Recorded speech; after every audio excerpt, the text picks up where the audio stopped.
अंगणवाडी सेविका व मदतनीस यांच्यासाठी अत्यंत महत्त्वपूर्ण अपडेट असणार आहे. कारण अंगणवाडी सेविका असो किंवा मदतनीस आहेत किंवा आशा वर्कर्स आहेत, यांच्या मानधनमध्ये वाढ झाले पाहिजे आहे, हे असं म्हणणं मांडलेलं आहे. व पूर्णपणे जे अंगणवाडी सेविका आहेत किंवा जे काही मदतनीस आहेत, त्यांच्या मानधनीमध्ये वाढ न झाल्यामुळे जे काही पगार आहे ते मुबलक नाही किंवा मानधन आहे त्यामध्ये पूर्णपणे जे काही पुरेसे नसल्यामुळे नक्कीच इथे अंगणवाडी सेविका किंवा मदतनीस आहे त्यांच्यामध्ये नाराजी आहे. अंगणवाडी सेविकांच्या कामामध्ये वाढ झालेली आहेतच, कारण प्रत्येक योजना सरकार काढत आहे व पूर्णपणे जे डिपेंडन्सी आहे ते पूर्ण अंगणवाडी सेविकांमध्ये आहे. कारण तुम्ही पाहू शकता, जे काही नवीन योजना निघतील असो किंवा सरकारी काम आहेत ते पूर्णपणे हँडल आशा वर्कर्स असो, अंगणवाडी सेविका असो, मदतनीस असो, पूर्णपणे जे काम आहे ते त्यांच्यावरती लादत आहेत किंवा काम करावं लागत आहे. ज्यामध्ये लाडकी बहीण योजना ही एक महत्त्वपूर्ण योजना, ज्यामध्ये पूर्णपणे अंगणवाडी सेविका त्यांची मदत घेतली जात आहे. आता पूर्णपणे जे KYCची प्रोसेस आहे, ज्यामध्ये पती किंवा वडील नाही यांच्यासाठी लाडक्या बहिणींचे जे कागदपत्र आहे ते सुद्धा अंगणवाडी सेविकाताईंना जमा करून घ्यावे लागत आहेत. मेन काम काय आहे अंगणवाडी सेविकांचे, जे महिला आणि बालकांचे सर्वांगीण विकासासाठी, ज्यामध्ये 3 ते 6 वयोगटातील मुलांना प्राथमिक शिक्षण देणे, पोषण आहार पुरवणे, आरोग्य आणि कुपोषण यावर लक्ष देणे, लसीकरण करणे, आरोग्य तपासणी करणे, मातांना मार्गदर्शन करणे यासारख्या जबाबदाऱ्या समावेश आहे.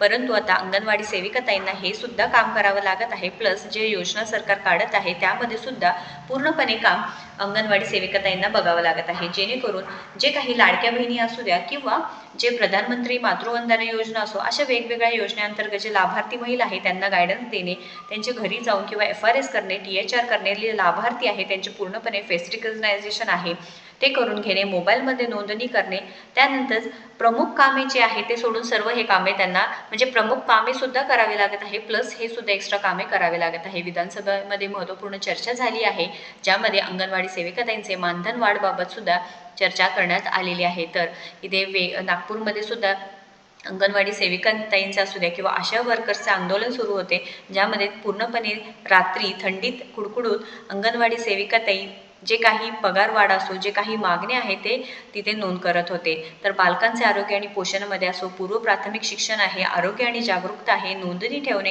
हे सर्व अंगणवाडी सेविकाताईंचे कामं आहेत व यामध्ये कामामध्ये वाढ सुद्धा झालेली आहे. तुम्हाला काय वाटतं नक्कीच कमेंट करायचं आहे व इथे विधानसभेमध्ये काय सांगण्यात आलेलं आहे पूर्ण व्हिडिओमध्ये पाहायचं आहे. महत्त्वपूर्ण अपडेट नक्कीच शेअर करा, जेणेकरून अंगणवाडी सेविकाताईंपर्यंत ही माहिती नक्कीच पोहोचेल.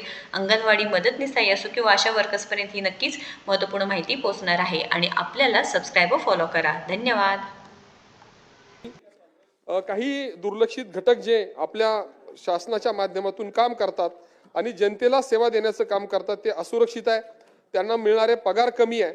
आणि या संदर्भामध्ये आपण अंगणवाडी सेविका, अंगणवाडी मदतनीस या आज छोट्या छोट्या मागण्या आहेत, परंतु त्यांना त्यांच्या केलेल्या कामाच्या प्रमाणे मूल्य मिळत नाही. वाढ दिलेली असली तरी पुरेशी नाही.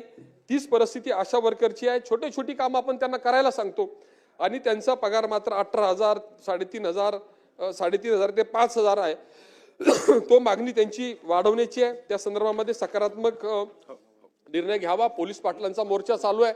त्यांचा पगार वाढ झाली असली तरी त्यांच्यावर असणारी जबाबदारी खूप मोठी आहे, त्यांनाही दिलासा देणं आवश्यक आहे. समग्र शिक्षा अभियानाच्या माध्यमातून जे कर्मचारी काम करतायत ते सुद्धा असुरक्षित आहे आणि त्या संदर्भात सुद्धा आपण सकारात्मक निर्णय घ्यावा, अशा प्रकारची अपेक्षा माझी या चर्चेच्या निमित्तानं निश्चितपणे राहील.